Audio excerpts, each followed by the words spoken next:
Ben oğul görmesen koy. Nimaga bo'lmasa bizni xo'rlaysan? Nimaga bizni xo'rlaysan? Nimaga suv ochib bermayapsan? Mana lapatga bilan urdi. Mana tosh otib urdi meni. Uyimga ichib kirib oldi meni. Ana aka yerni tozalayapti u bilan. Bosh tozalamadimi mana u bilan mana.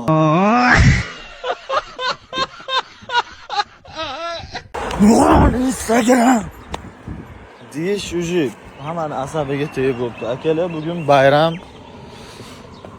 Bilganlar biladi, uni aytish shart emas. Sartaroshxonadamiz, kelaverasizlar. Xudo xolasa xizmatinglardamiz. Bugungi bayramni bilgan biladi, bilmagan o'zi biladi.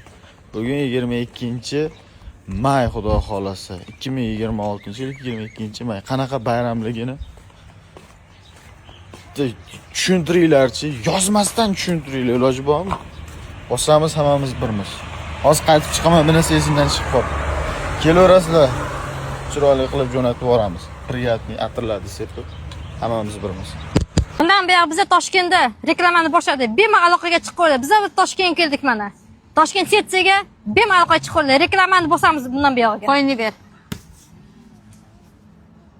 Bu videodan shuni angladimki, jigarlar, yo'q qop-qora, xunuk va jirkanch bo'lish kerak, yo'q o'ta pokiza va boy bo'lish kerak.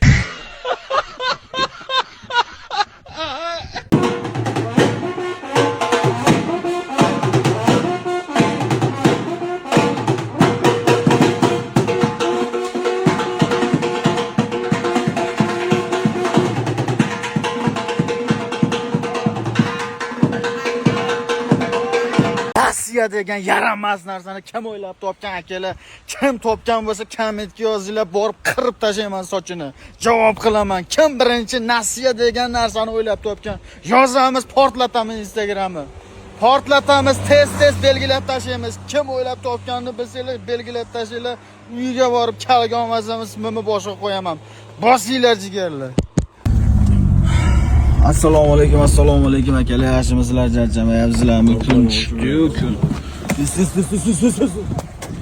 Kech qoldik, ozgina uxlab qolibmiz. Yo'lamiz uzoq, marhamatga to'yga ketyapmiz akalar, charchamayapsizlarmi? Yaxshi dam oldinglarmi? Shunaqasi ham bo'lib turadi. Uxlab qolibmiz, xudo xolasa yetib boraylik. Tez bo'linglar. Bosamiz. Hojatda o'tganingizni ham. Ashida. Tez bo'linglar, kech qolish. Nima sabab deb o'ylaysizlar shu telefonda? Bir narsalar qilib kech qoldik. Bosamiz jigarlar, hammani uyda to'y bo'lsa xizmatdamiz. Bugun 23-may soat 4:20 bo'libdi. Xudo xolasa 6 ga ulgurishimiz kerak. Marhamatli ko'rishamiz jigarlar, bosamiz. Assalomu alaykum Oltinko.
Assalomu alaykum Instagram xalqi. Jamiyatimizda bitta muammo bor. Yoshi katta insonlar nimagadir doim aql o'rgatishga harakat qiladi, lekin biladi, o'zi ham oddiygina inson. Inson so'zining ma'nosi o'zi xato qilguvchi.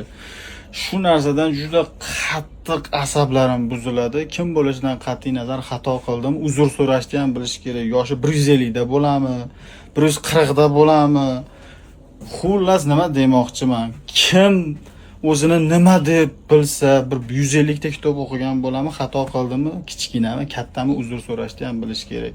Gapirmasin, shunchaki cho'tki bo'lsin, ko'rgan odam havas qilib o'rgansin.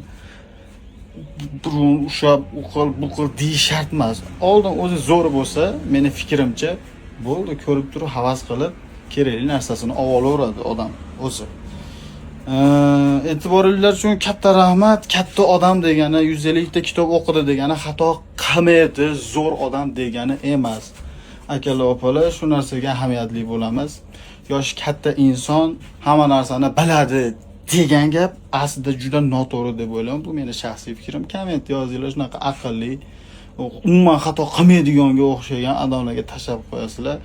Inson so'zini o'zi ma'nosi xato qilguchi. Hamma xato qiladi. 100 ga kirgan bo'lami, 150 ga kirgan bo'lami?